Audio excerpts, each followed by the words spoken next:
Yep, our next guest is a guy who seemingly has it all. He's a lawyer, the host of a twice-weekly segment on a syndicated morning television show, and a published author.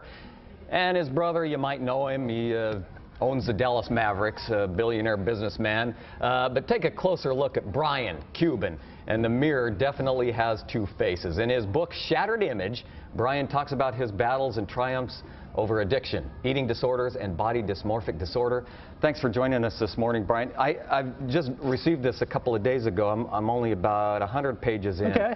But, man, I'll tell you, in some form, we can all relate to this. Sure. And I just, thanks for being here. Thanks for having me. I just first want to ask you, what did you see back then when you looked in the mirror? As I got, I wasn't born, nobody's born with body dysmorphic disorder. Right.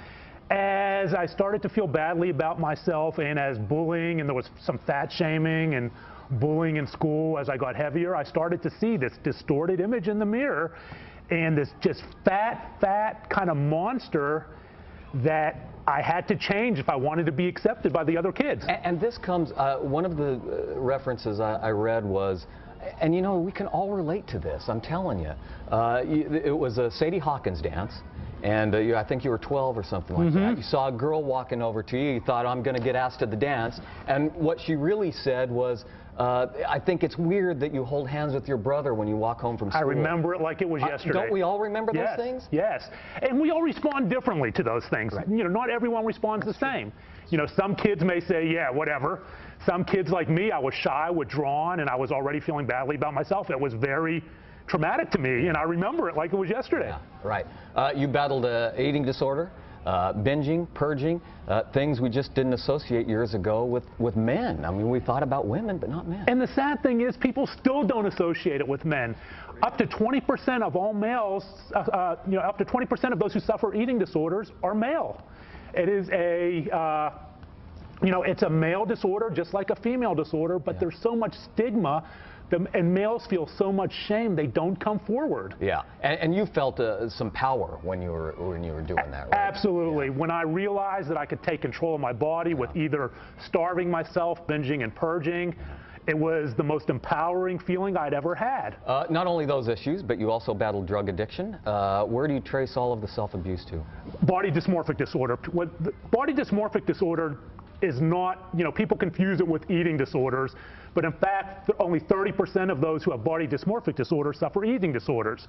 So basically how it works is you see this terrible image in the mirror, so you cycle through all these unhealthy behaviors to change it, but it never changes. Right. So I went from eating disorders to cocaine addiction, to alcohol addiction, to steroid addiction, to eventually a near suicide. Yeah, and that wasn't too long ago, right? No, that was only, 2007? Yeah. I've been in recovery since 2007.